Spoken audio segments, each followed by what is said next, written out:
War two ఇప్పుడే war two trailer చూశానండి. చాలా బాగుంది, ఎక్స్పెక్టేషన్స్ పెంచింది. ఇంతకుముందు వార్ టూ టీజర్ వచ్చినప్పుడు ఎన్టీఆర్ తక్కువ చేసినట్టు, ఎన్టీఆర్ విలనేమో అనే సస్పెన్స్ని ఉంచింది. అయితే ఇప్పుడు ఆ సస్పెన్స్ బ్రేక్ అయింది. ఎన్టీఆర్ అండ్ హృతిక్ రోషన్ ఇద్దరు సోల్జర్స్, ఇద్దరు హీరోసే. కాకపోతే ఇక్కడ విలన్ ఎవరండి అనేది ఇదే సస్పెన్స్.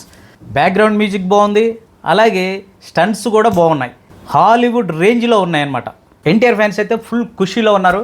మా హీరోని ఎక్కడ తగ్గించలేదు ఆఫ్టర్ RRR తర్వాత అని చెప్పేసి చాలా ఉత్సాహంగా ఉన్నారు. అలాగే మన తెలుగు హీరోలు బాలీవుడ్లోకి వెళ్ళి ఇచ్చిన ఎంట్రీ ఏది కూడా సక్సెస్ కాలేదు.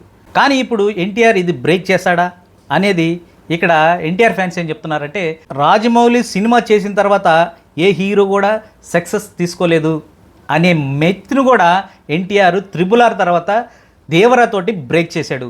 ఇప్పుడు ఇది కూడా వార్ టూతో కూడా ఎన్టీఆర్ బాలీవుడ్లో సక్సెస్ అయి చూపిస్తాడని చెప్పేసి ఫ్యాన్స్ చాలా ఉత్సాహంగా మాట్లాడుతున్నారు. ఈ వార్ టూ ట్రైలర్ జనాలు ఎలా తీసుకుంటారో నాకు తెలియదు, కానీ నేనైతే చూసిన తర్వాత ఎగ్జైట్ అయ్యాను.